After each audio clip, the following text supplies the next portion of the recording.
Subhanallahi wa bihamdihi, Subhanallahil azim, Subhanallahi wa bihamdihi, Subhanallahil azim, kalimatan habibatan. எத்தனையோ பேர் இருக்கிறார்கள், எத்தனையோ வல்லரசர்கள் இருக்கிறார்கள், எத்தனையோ பணக்காரர்கள் இருக்கிறார்கள், எத்தனையோ விஞ்ஞானிகள் இருக்கிறார்கள்.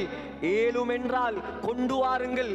இந்திரிய துளியிலிருந்து மனிதனை அல்ல, கொசுவை அல்ல, கொசுவுடைய இறக்கையை படைத்து காட்ட சொல்லுங்கள். அல்லாஹ் சவால் விடுகிறார். அல்லாஹ் சவால் விடுகிறான். லை யக்லுகு ذبابا ولا يجتمعوا له. அல்லாஹ் சொல்றான், இவர்கள் எல்லாரும் ஒன்று சேர்ந்தாலும் ஒரு கொசுவை கூட படைக்க முடியாது. படைப்பாளன் நான். அல்லாஹ் சொல்கிறான். யார் படைப்பாளன்? நான் படைப்பாளன்.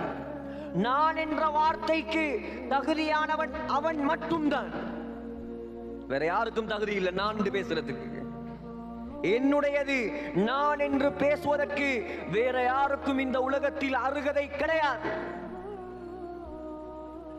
அல்லாஹ் சொல்கிறான், நீ மரணித்து மையத்தாகி ஜனாசாவாகி உன்னை குளிப்பாட்டி கஃன் செய்து கபரில் வைத்து உன்னுடைய உடம்பை மண் திண்டு புழு அரித்து எலும்பும் மக்கி மறைந்து ஒன்றுமில்லாமல் போனதற்கு பின்னால்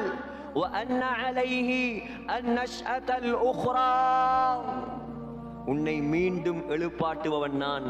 அல்லாஹ் சொல்றான். யாரால் முடியும் சகோதரர்களே? தொழும்போது இந்த சிந்தனைகளை கொண்டு வாருங்கள். குர்ஆனை ஓதும் பொழுது விளங்கி ஓதுங்கள். அல்லாஹ் சொல்கிறான்,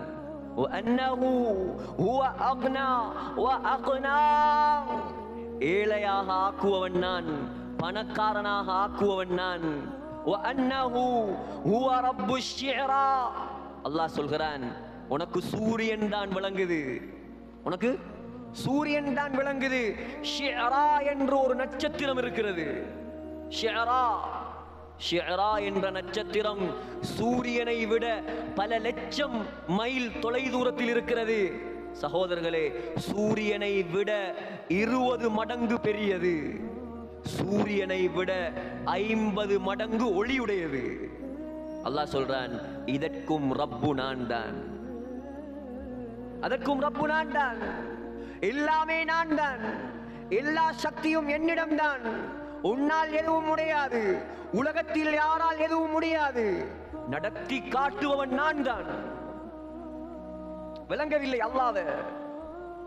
உலகத்தில் எதனை விளங்கினோம்? வயலை விளங்கினோம், படிப்பை விளங்கினோம், பட்டத்தை விளங்கினோம், வியாபாரத்தை விளங்கினோம். அல்லாஹ்வை விளங்கவில்லை என்றால் நஷ்டம் சகோதரர்களே, நஷ்டம். எதை விளங்கி என்ன பிரயோசனம்? அல்லாஹ்வை விளங்குங்கள், வெற்றியாளர்களாக மாறுவீர்கள்.